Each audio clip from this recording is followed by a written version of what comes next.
I yield now to the gentlelady from California, Ms. Barragan. Thank you, Mr. Chairman. The EPA's new carbon pollution standards for power plants is important for the U.S.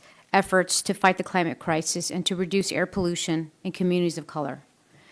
90% of the top 50 polluters are power plants that burn coal or gas.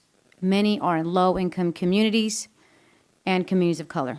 Mr. Duffy, how will the EPA proposed carbon pollution standards benefit environmental justice communities? Sure. So this is part of a whole suite of EPA actions focusing on local pollutants, hazardous pollutants, and this, of course, is focused on CO2, which has broad implications. But of course, environmental justice communities are shouldering a heavier burden of the impacts. This rule also, has co-benefits that particulate matter and other pollutants that will impact public health. Also requires meaningful engagement during the state planning process. Well, thank you. I can tell you that in my congressional district, doctors' offices and the clinics have asthma inhalers stocked up in boxes because they are expecting more children there to come in who have developed asthma because of the air pollution and the impact there. Mr. Duffy, why is it important that existing gas plants were included in the proposed rule? Yeah, thank you for this question. It's really important. First is because the Clean Air Act requires it.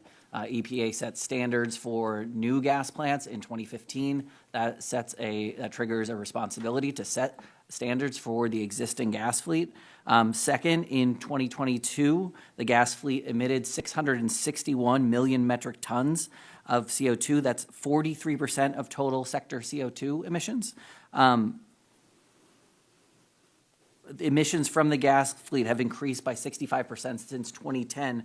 And third, not covering the existing gas fleet is kind of robbing Peter to pay Paul. You end up just leaking all of the emissions from coal and the other sectors that are regulated, and the existing gas fleet will just run more, and that's unacceptable when there is a pollution control that is cost reasonable and available. Thank you. One of the concerns that I have is that only the largest gas plants that run the most frequently are covered. However, smaller gas plants that mainly run during the hottest summer months can cause unhealthy air in frontline communities.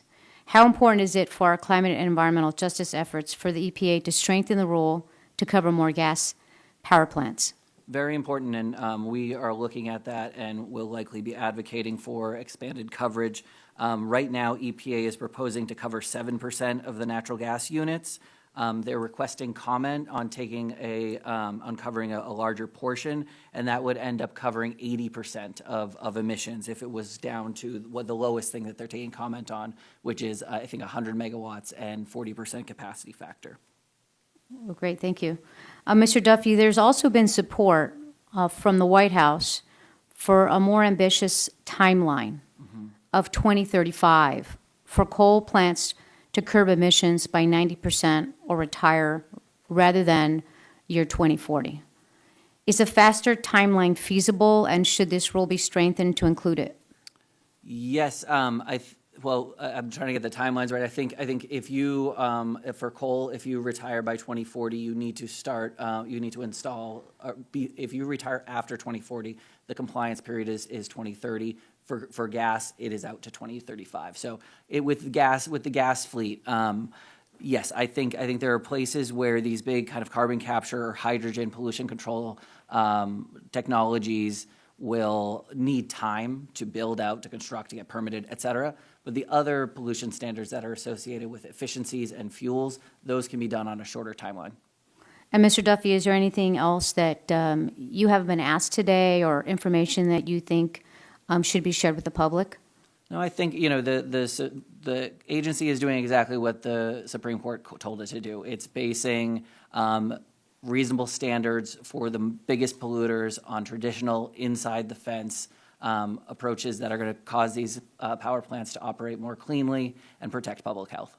Well, thank you. Thank you for your work. I'm a big advocate for environmental justice communities to make sure that we all have access to clean air and to be able to breathe clean air. We've seen the health impacts. I've heard from constituents and people across the country who just want to breathe clean air and who are seeing the impacts to climate and these emissions. So thank you. With that, I yield back. Thank you.